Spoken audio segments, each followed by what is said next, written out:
parched or broken, come to the well. Cool, clear water, it is calling you.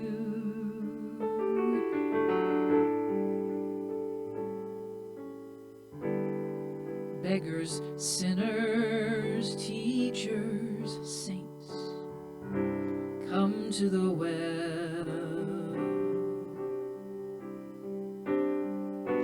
Joyful crowds or lonesome travelers, all along the road, come to the well. Drink your fill. Come to the well and heal.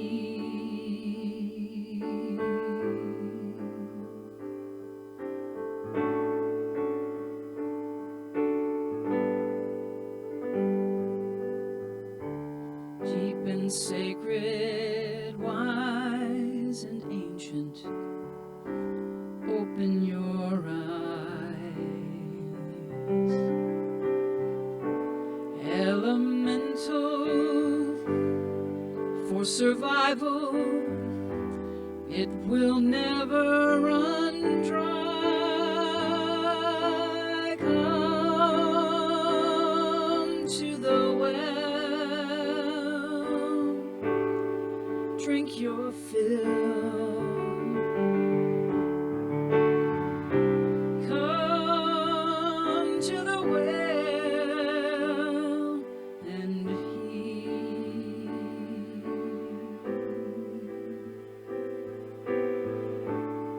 And heal.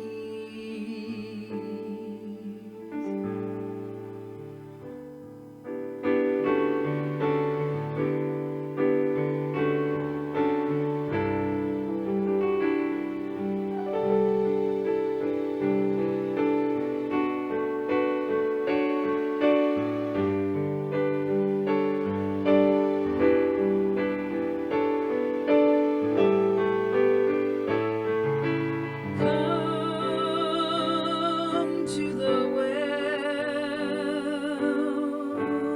drink your fill.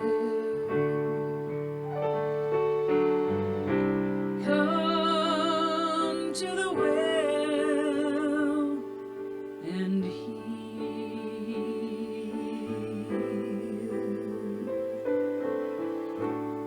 And heal.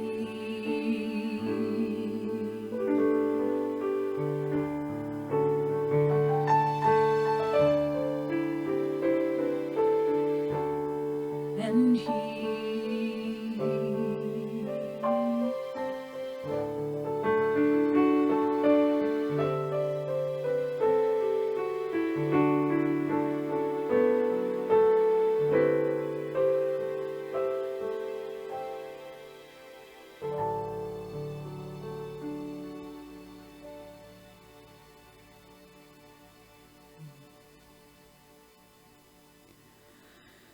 Good morning, everyone. That song brings me to center, to be a part of that, and it was a flow-through song when I wrote it.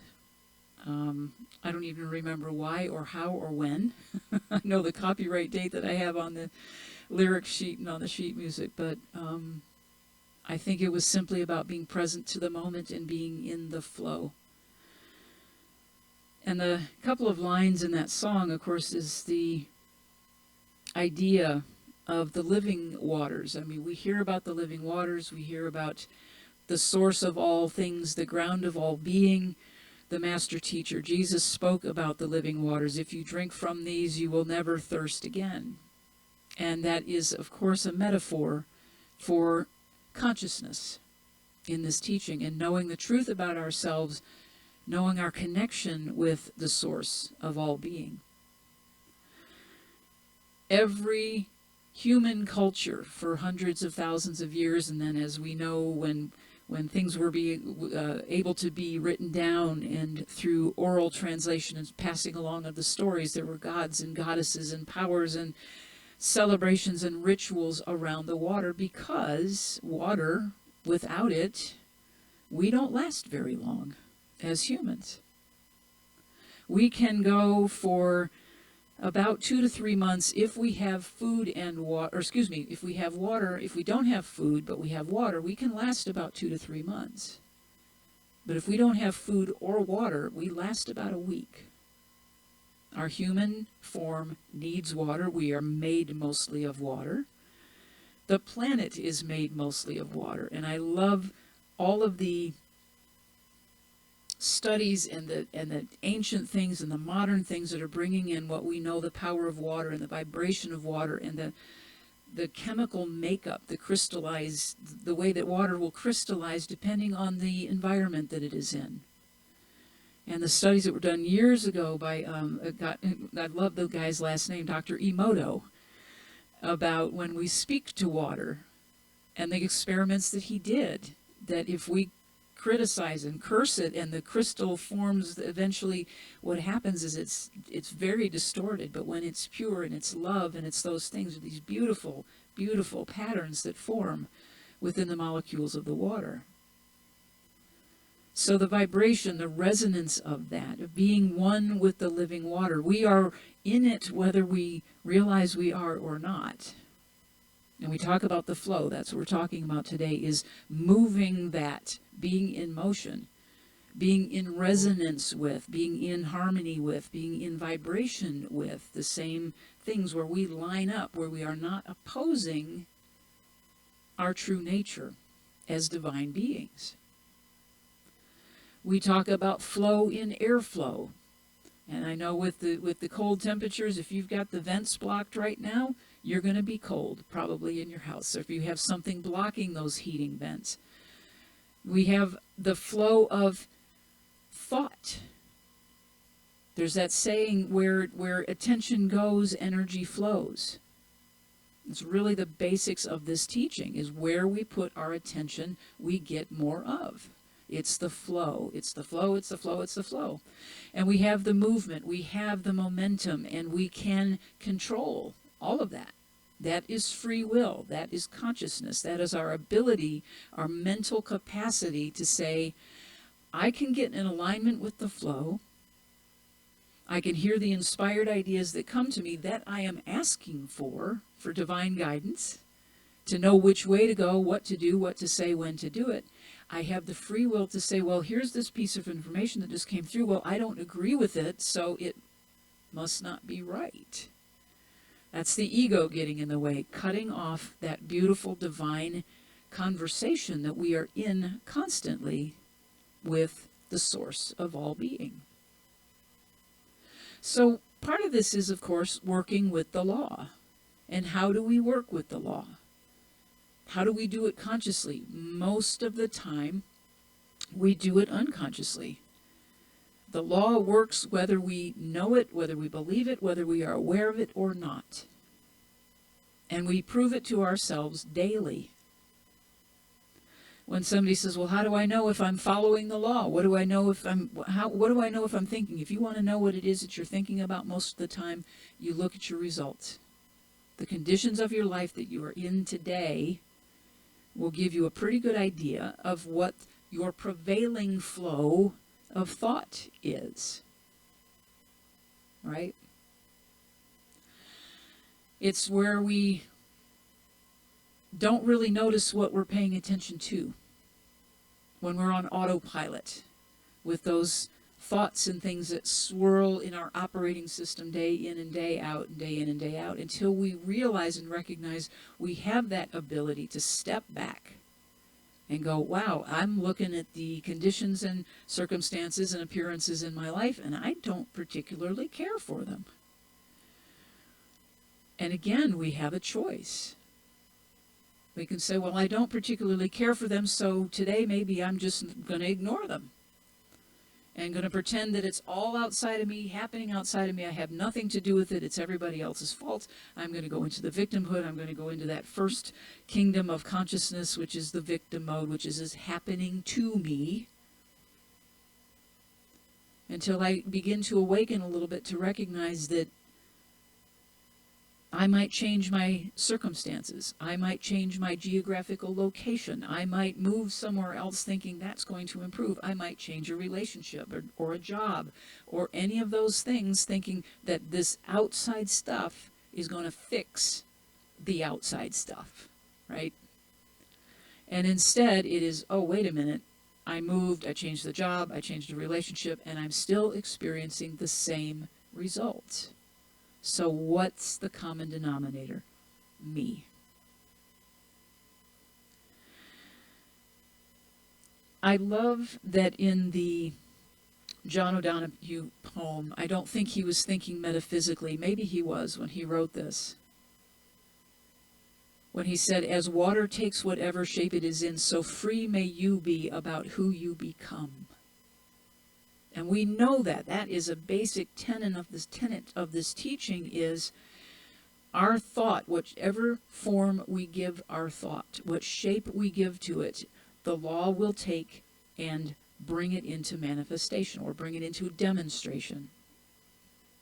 I've been using, I've been watching my language around that word lately, that I heard that the manifestation is what happens in spirit. Demonstration is what happens in the physical experience. And I love that distinction because we hear a lot about manifestation lately and everybody's like, well, I'm manifesting this, I'm manifesting that.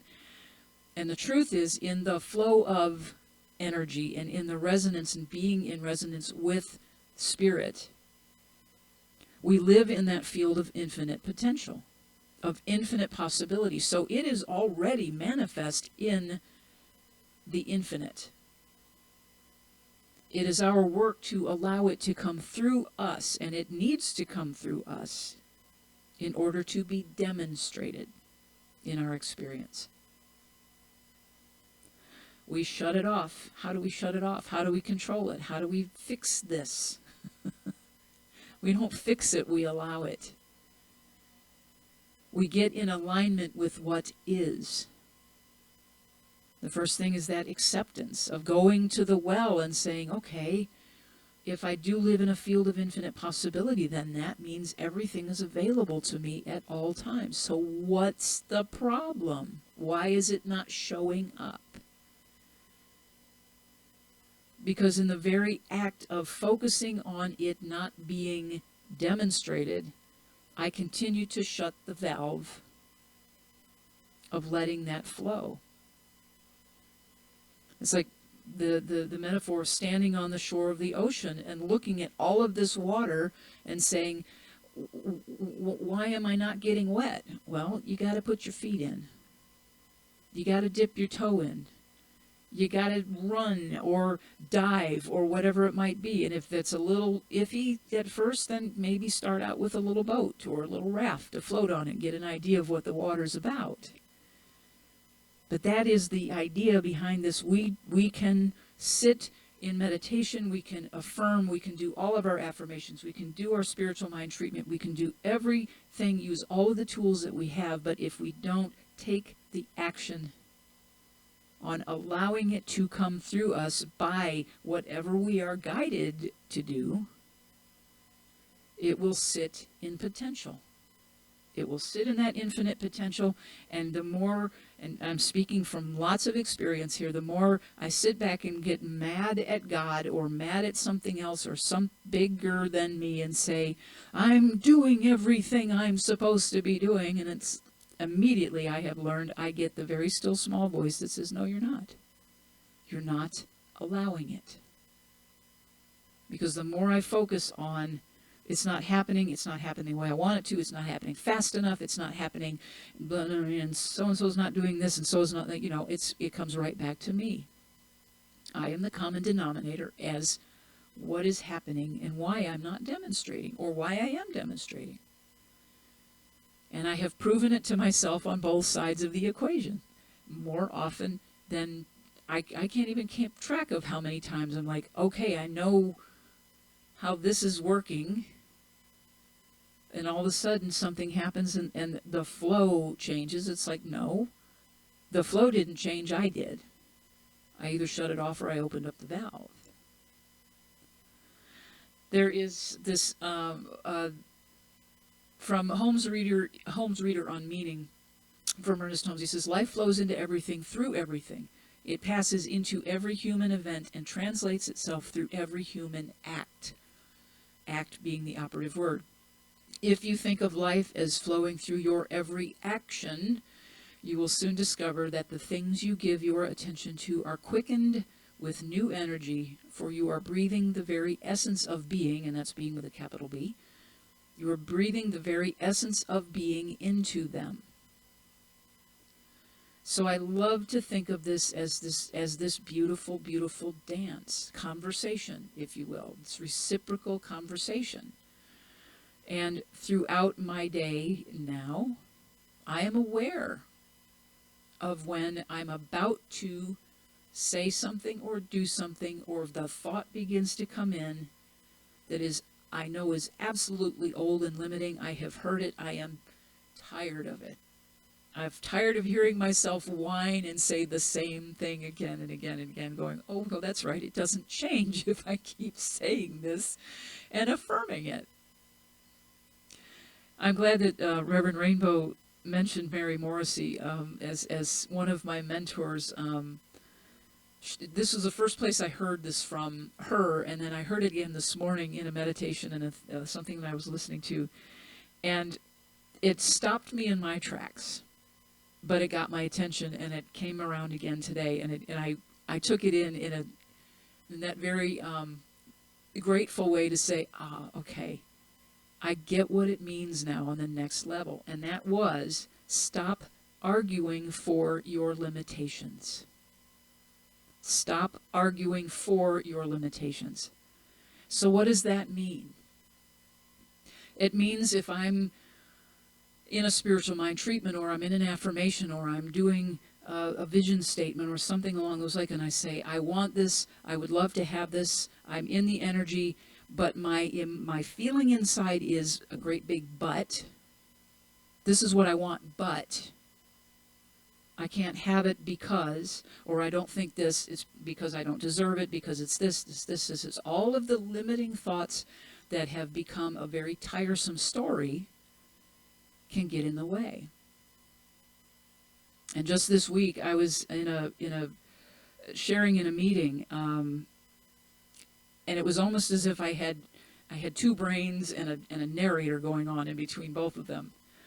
And what was happening was I was relaying the fact that I had woken up really, really sad and scared. I think it was Thursday morning, and I was in a meeting, and I was sharing this, and what I realized is like this new awareness was sneaking in that said, when I feel scared or sad, my old critical voice will pop up and start saying, you're not doing it. All the voices, you're not doing enough, you're not doing it right, blah, blah, blah, blah, blah, blah, blah, blah, blah. And as I was speaking those words, there was this beautiful bit of grace that was dropping into the other side of my brain saying, that's not true. That's not true. That's not true. And as I was speaking to the group about this, I was sharing in the moment saying, this other voice, this healthy, loving, inner, higher self is finally louder than that critical voice. And so I was saying, I know this is not true. Not intellectualizing it, not just being in my brain, but feeling the alignment and the flow from here to here that said, that's not true. That's not true. You do enough. You have done more than enough. You are enough. You have always been enough.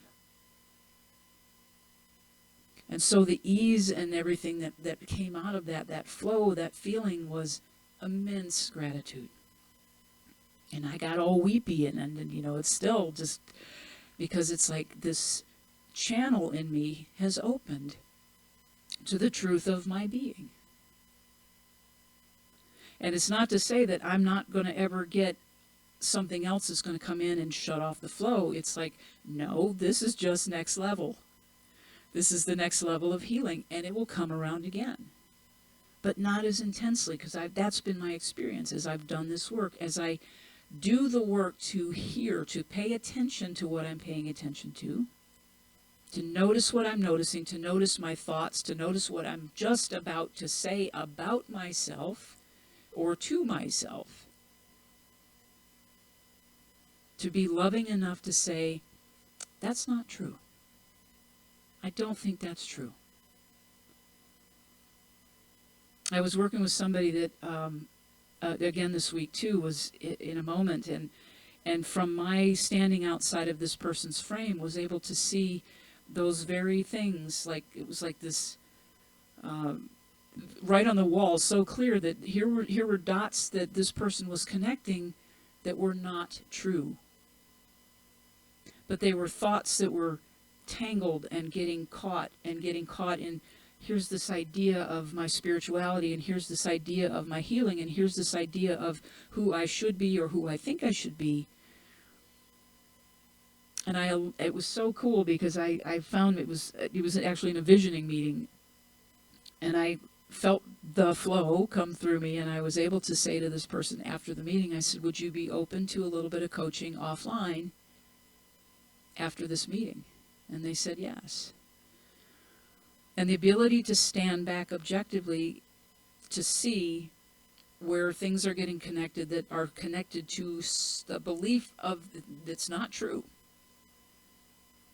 That's not true. That comes from early stuff.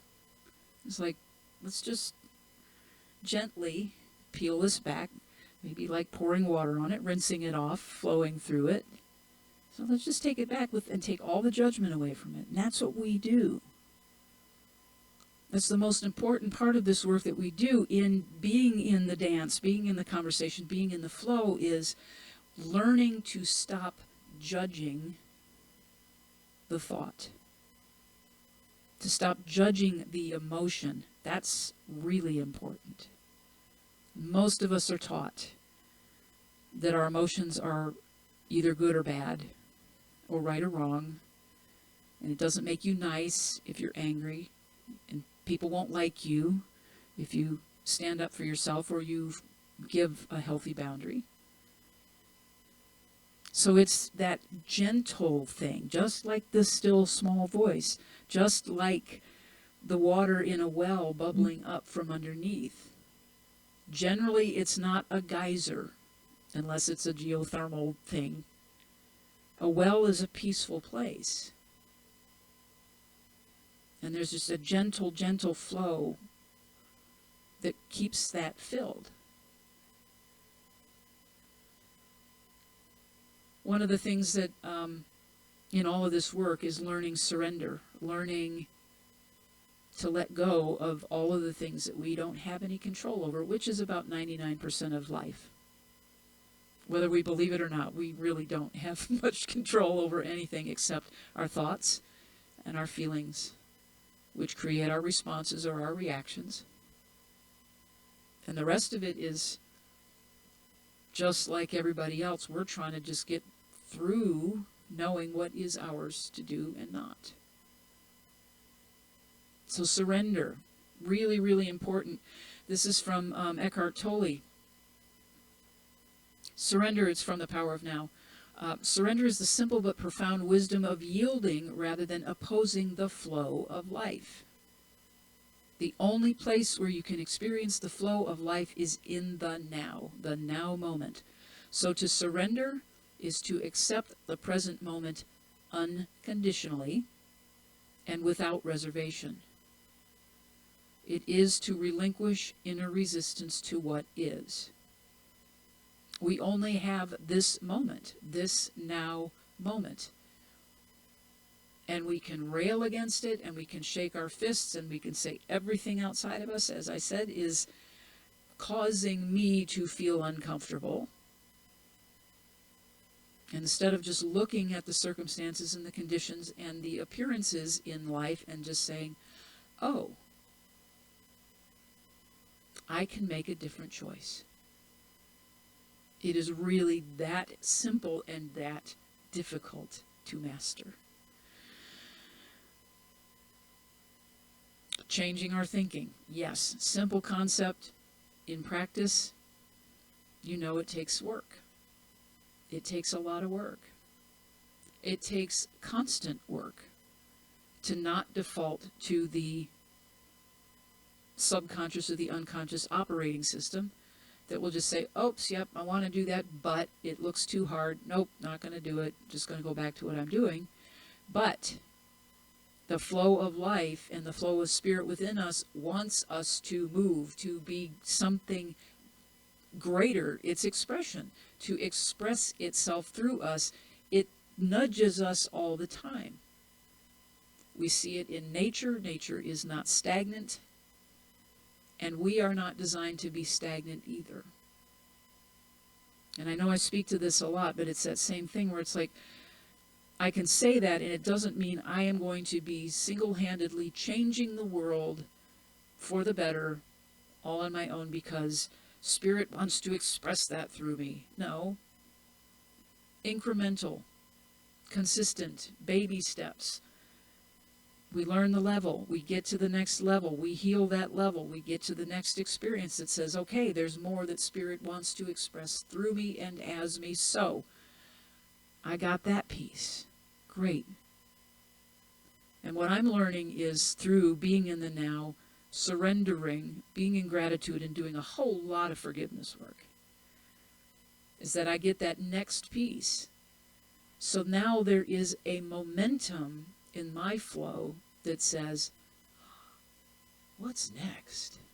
Not, oh my God, what's next? But a joyful expectation. What's next? Delight me. Surprise me, Spirit. Show me something fun. Bring something fun into my life. And that's happening. Little by little, little by little. And it's that place, like I said, I woke up the other morning with deep sadness and fear. All it took was a little piece of news about what's actually going to happen tomorrow. And I went into a great fear. But I had the awareness, thank God I had the awareness to say, okay, you have a choice here. You have a choice how you're going to react to this or respond to this. You have a choice about what you want to do about it. It could be nothing. It might not be anything. And I have a choice to listen to the guidance that says, here is the right thing for you. Might not be right for anybody else. Most of the time it will not be. It's the guidance, the flow that is coming directly to me. Heraclitus said, no man ever steps in the same river twice. So it's not the same river and he's not the same man. If you think about that metaphor of flow, the flow is constant. We step into it, we step out of it. We are changed every time we do. We don't change the flow. It moves around us. If we don't want to be a part of it, it goes around us. If we block it, it will try to wear us down. If you think about a rock, a big boulder in a stream, it will eventually be worn down by the flow. So it's better to, I think, flow downstream. Don't resist the current. Work with it. Work with it. And that's what we do. That's what this practice is. So I'm going to finish up with reading that poem again. It's called For Equilibrium, John O'Donohue. And I of course chose it because of all the water metaphor. I'm a big water person. Like the joy of the sea coming home to shore, may the relief of laughter rinse through your soul. As the wind loves to call things to dance, may your gravity be lightened by grace. I love that line. May your gravity be lightened by grace. Like the dignity of moonlight restoring the earth, may your thoughts incline with reverence and respect. The choice of the word incline. May your thoughts incline. Raise your thoughts. Raise your consciousness. Raise the vibration of your thoughts. As water takes whatever shape it is in, so free may you be about who you become. Create the shape that you would love. Let the rest go. Create the shape that you would love with your thought, with your attention. Give it your attention. Set the intention. I am going to create a shape that I love and would love to live. And let spirit fill in the blanks. Fill that form. Let the law do what it does, and it will do it without judgment. As silence smiles on the other side of what's said, may your sense of irony bring perspective. As time remains free of all that it frames, may your mind stay clear of all it names. I love that too. As time is free of all that it frames. We frame it. But time, just like water, just like air, just like all the other flow of energy, it remains free of that. May your prayer of listening deepen enough, your prayer of listening. I love that. Not your prayer of talking, your prayer of listening deepen enough to hear in the depths the laughter of God. And if we remember that quote, that joy or laughter is the unmistakable proof of the presence of God. Spirit loves fun. Spirit loves joy. We are here to express Spirit's love and joy and peace and power and beauty. So I invite you all to consider. Stop arguing with, stop arguing for your limitations. Start arguing for the love that you are, the light that you are, the power that you are, the freedom that you already are, the abundance you are. Start arguing in favor of those. And with that, let's take this into a spiritual mind treatment.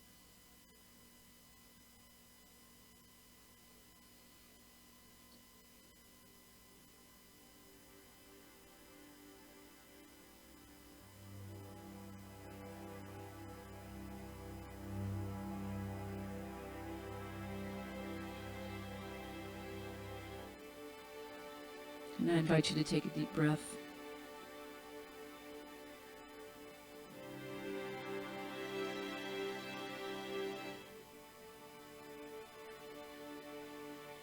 And allow yourself to ease into that place.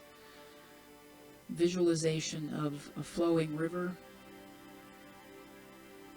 or standing on the shore of the ocean, or a stream.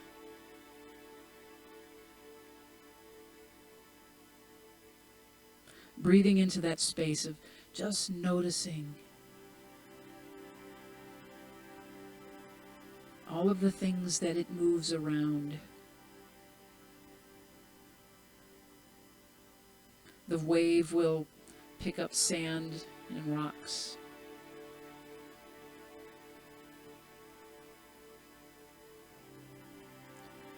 The river will move twigs and leaves.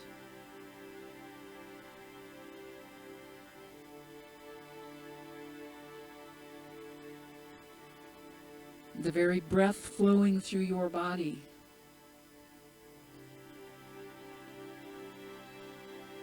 moves the toxins back out on the out-breath. That's what it was designed to do.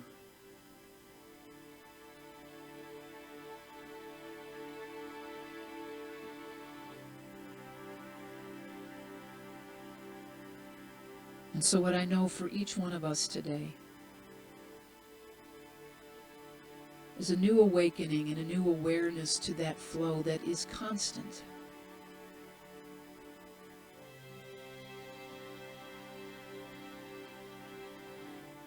We are never separate from it. It waits on us to recognize it, to become aligned with it. And so I also affirm that new awareness and a new awakening of giving thanks for knowing it is there. For letting go of the idea that it isn't here to serve us. It isn't here for our highest good. We let go of that. That is a block. That is a boulder. That is a inhibiting idea. That eventually the flow will move out of the way.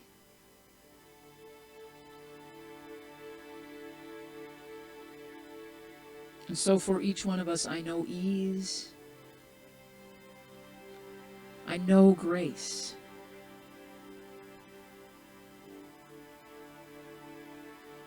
I know a power and a strength and courage to move beyond the limited thoughts, to choose a new thought.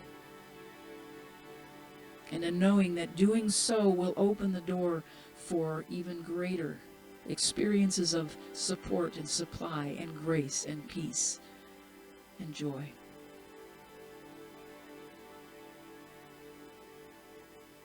I know that as we give our attention to the good, there is more good to be had and more to be grateful for. And the more we are grateful for, the more we have to be grateful for. And so feeling that gratitude well up in me now for knowing these words have already been taken into that law before I even spoke them, to be demonstrated in our experience. I know them to be so, I know it to be so, and I give great thanks in knowing that. I just release, I let go, let myself be a part of that flow.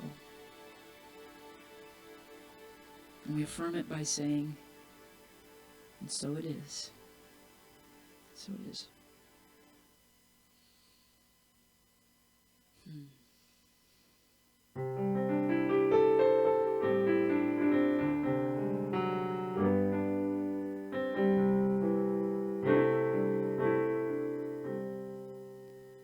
I know that I get as good as I give.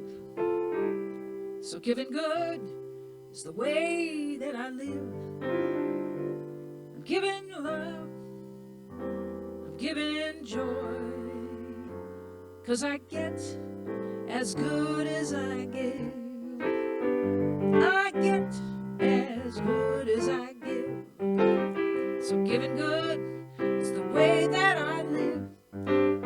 I set an intention, I give it my time, 'cause I get as good as I give. It may sound kind of funny, but we're dealing with the law of circulation, of course. It's there for me to use, and it works, but I gotta prove that I believe God is my source. I get as good as I give. So giving good is the way that I live.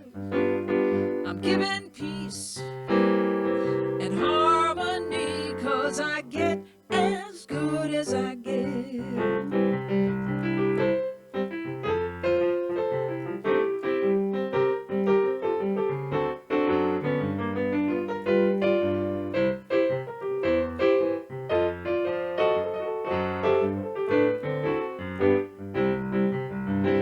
Now the universe has many ways of enforcing the law. I've gotta walk my talk. To raise my standard of living, I got to raise my standard of giving, 'cause I can never outgive God. I get as good as I give. Giving good is the way that I live. I'm giving love, I'm giving joy, I'm giving my talent, I raise my voice, I set an intention, I give it my time.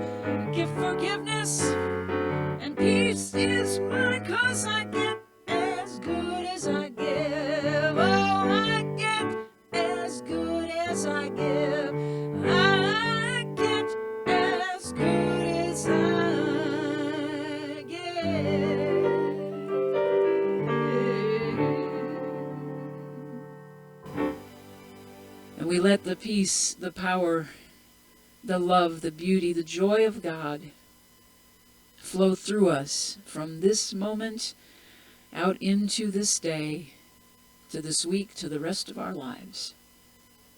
And knowing it is good because it is God and it cannot be anything else. I let it be so, and we affirm it by saying, so it is.